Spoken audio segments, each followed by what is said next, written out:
I'm Harper. I married my husband and we were blessed with 2 sons. My husband was into investing as a hobby, so I often listened to him talk about it. But that chapter of my life came to a sudden close. In the 30th year of our marriage, my husband passed away due to illness. Our sons had already moved out, leaving me alone in a big house. One day, my eldest son Lucas came over with a proposal. Mom, why don't we live together? Lucas had been married for 12 years. His wife Ava, while sometimes condescending, was a responsible daughter-in-law. They had a daughter, my granddaughter Mia, who was very fond of me. I thought Lucas's proposal could create a more secure environment for me, so I agreed. That's when things went downhill. 2 months later, Lucas and his family moved in. My workload doubled. Ava did nothing and dumped all the housework on me. Initially, I complied without resistance, but after 5 months, I was fed up with her laziness. Ava, could you please help with Mia? Whenever I spoke up, Ava would roll her eyes and say, "Why don't you do it? You're just an old fogey who does nothing." The figure of Ava laughing out loud was really ugly. Ava treated me like an old fogey and dumped all the housework and childcare on me. Sure, I wasn't working, but Ava wasn't doing anything either, even though she was also a homemaker. I didn't want to complain to Lucas, fearing it would be seen as tattling and not knowing what Ava might do in retaliation. After nearly a year of living together, Lucas came up with another proposal to make it a 2-household home. This didn't mean tearing down the house. It meant building a separate space for me on the extra land we had. Considering your needs, Mom, a single-story house would suffice. Sounds good. I agreed, lacking the confidence to continue living with Ava. Construction moved quickly. It was fast from there. It seems that they had already talked to the construction company, and they immediately built the house I planned to live in. The new house was more like a storage room built at the edge of the property. Ava even remodeled the main house to her liking, but I said nothing, grateful to still be close to Lucas and Mia. I thought if Ava took on her roles as a mother and wife, everything would be fine. I was wrong. Ava continued to make me do all the housework and would disappear when Mia came home, only to return minutes before Lucas. I ended up doing all the chores for their household. I didn't want to make Mia suffer, but I wasn't happy about it. Ava had no intention of changing, and I had given up. Then Ava dropped a bombshell. "Mother-in-law, you should leave," she said. I was stunned, unable to think. "There's no point in you being here. We're living in this house now, and you're just a useless old fogey. Maybe I'll turn your new house into my hobby room," she sneered. I couldn't believe what I was hearing. I had been doing all the housework, helping Mia with her homework and taking her out when she had no school.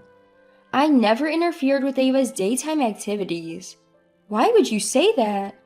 "Because you're in the way," she snapped.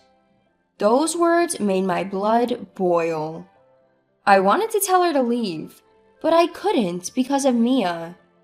Ava seemed to know that I wouldn't kick her out because I cared for Mia, and she smirked at me. "Where should I go?" I asked, holding back my anger. "That's not my problem. Figure it out yourself." Ava turned away, leaving me on the verge of tears. That day, I told Lucas what Ava had said to me. I see. Lucas's words were indifferent, showing no surprise at what Ava had said. I instantly realized I had no allies here. You think I should leave too? I've heard a bit from Ava, about how things aren't going well, and about Mia. I felt uneasy. I could understand him knowing about Ava and me, but what did he mean about Mia? I had no clue. Mom, why don't you care about Ava? Mia is Ava's and my child, and Ava loves her. What are you talking about? Ava told me you've been letting Mia into your room to badmouth her, to turn her against Ava. I had never done such a thing.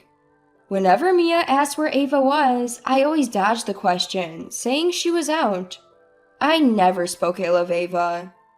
I never said that! I raised my voice, irritated. Lucas looked shocked for a moment, then his eyes narrowed. You're always so harsh on Ava. She cries every day. When I said I talked to you, she begged me not to, saying it was her fault.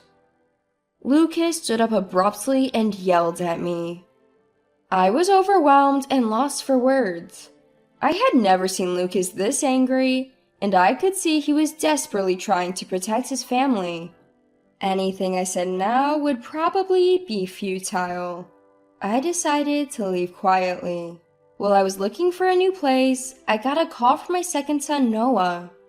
Mom, if you're okay with it, why don't you come live with us? Isabella also wants you to come. I was taken aback. I remembered Lucas's offer to live together after my husband passed away.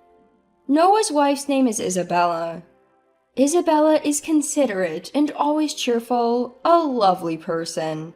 I'm sure it won't turn out like it did with Ava, but there's no guarantee it will work out. I don't want to be a burden on you. Don't worry about it. Just as Noah said that, I heard a rustling noise and someone saying, "Give it to me." Mother-in-law, I've always wanted to live with you. Our apartment isn't big, but we have a spare room. Why don't you come try living with us? It was Isabella's cheerful voice. I felt relieved and decided to stay with Noah and his wife for a trial period. I planned to stay for about a week, packing only a few things. When I left the house, Isabella was waiting for me in her car. She waved and ran over as soon as she saw me. Isabella took my bags and we smoothly got into the car. 30 minutes later, we arrived at Noah and Isabella's home. As I entered, Noah greeted me at the door. We chatted about trivial things at first, but then Noah's expression turned serious, and Isabella's did too. I looked back and forth between them, confused. Mom, why did you suddenly say you're leaving the house? That's your home with Dad. I guess so. Maybe I shouldn't say this, but could it be about Ava? What? I was surprised to hear Ava's name from Isabella. I thought so. Isabella sighed deeply as if confirming her suspicions. What do you mean? Isabella began to explain her past relationship with Ava. From the first time they met, Ava had been cold and distant. It escalated, and Ava even claimed that Isabella was treating her harshly and spreading rumors about her. I had my suspicions too, but I never thought Isabella would do such a thing, so I brushed it off. Hearing this, I felt I could be honest with them. I told them everything. Noah and Isabella listened quietly. Never interrupting, I felt like crying. When I finished, Isabella patted my back and whispered, "You've been through a lot."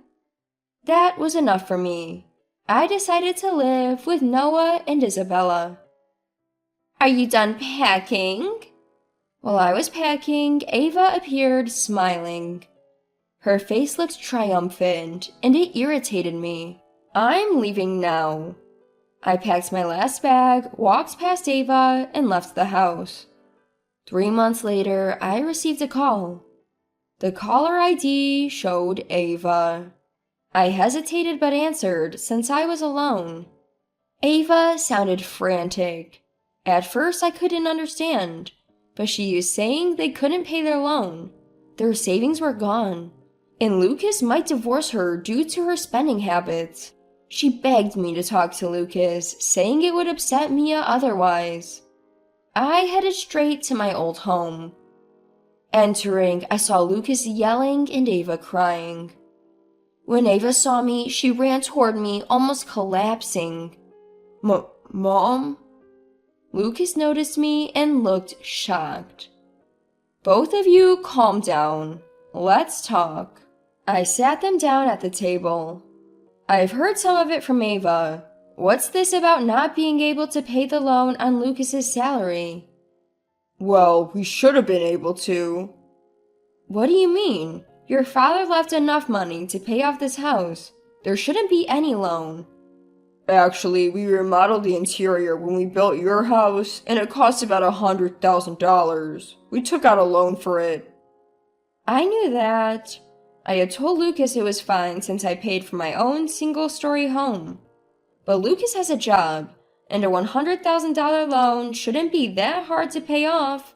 So why can't they? Turns out Ava has a lot of debt, and when we pay that off, there's nothing left from my salary. What? I looked at Ava in disbelief, and she seemed to shrink back. Could she really have accumulated such a large debt? How much are you short? About $1,500 if you include living expenses. That much? I had thought it would be around $400 or $500 at most. $1,500 isn't something you can just save up by cutting corners. Ava, since you're the one who made this debt, how about getting a part-time job? What? It's not an amount that can be covered unless Ava starts working. I suggested a part-time job to Ava to show her the reality, but it seemed she didn't like the idea. All of this happened because you left, mother-in-law. If you had continued to give us money for living expenses, we wouldn't be in this mess. I was baffled. Why should I, who moved out, have to financially support a self-sufficient couple with a child? I was so stunned, I couldn't find the words. What are you talking about? This is what you wanted, isn't it? Even Lucas, usually so composed, yells at Ava in disbelief. You could earn more too, Lucas. Why do I have to work? It's your job to earn money to protect the family, not mine. I was truly shocked. Why would she say something like that? Ava, a family is supposed to support each other. If there's a problem, we should help each other out. What? Why do I have to listen to this from some irrelevant old woman? You old fogey. Ava! Again with the old fogey. I've been living with my second son and his wife, and I haven't been a burden to my eldest son and his wife at all. Why do I have to be insulted like this by Ava? Fine, if you're going to say that, then I'll give this to Lucas. I placed an audio recorder and a large envelope on the table. Lucas and Ava looked puzzled as they peered inside. The first thing Lucas picked up was the audio recorder. What's this? It's a collection of all the things Ava has said to me. Yes, when I decided to move in with my second son, Isabella suggested I record my interactions with Ava. I never thought it would come in handy like this. Lucas slowly pressed the play button. Mother-in-law is so slow. I told you to clean up, you old fogey. Useless, incompetent. The voice playing back was all Ava's. Ava's face turned pale. What is this? You've been saying these things to my mom? Lucas had been manipulated by Ava, so he probably never expected to hear this. This is... Ava's voice weakened.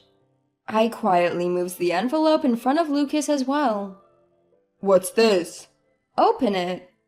Lucas slowly opened the envelope, revealing a stack of photos and a document. All the photos showed Ava with an unknown man. What? I had hired a detective because Ava was dressing up and going out almost every day since I moved in with my second son. It was more than a woman's intuition. I felt she was clearly having an affair. I was able to catch her in the act quickly and heard various stories from the detective. It seems like you've had a long-standing relationship with this man. You've been financially supporting him too, haven't you, Ava? You. Lucas's face turned beet red. Why are you doing all this? You're really an old fogey. Be useful for once. Instead of explaining herself to Lucas, Ava lashed out at me. Lucas, infuriated, stepped in front of me to hold back Ava, who looked like she was about to attack. My mom is not an old fogey. She's done so much for us. You're the one who's a parasite, harmful to both Mia and me. Lucas. Things moved quickly from there. No one sided with Ava, not even her daughter Mia. Lucas announced he was filing for divorce, and Mia decided to live with him. Per Mia's wishes, Ava was not allowed to see her daughter again and had to pay a hefty settlement to both Lucas and me. Ava had become pregnant with Mia soon after she started dating Lucas and had married without ever entering the workforce. So finding a job was very difficult for her. I saw her walking around town recently, and she looked emaciated, like she could collapse at any moment. But considering what she's done and how Lucas and Mia must feel, I can't muster any sympathy. After that, at Lucas's strong request, I moved back to my original home. Now, I'm doing my best to support Lucas and Mia. Both of them cherish me, and we often gather around the dining table with my second son and his wife. I'm truly happy.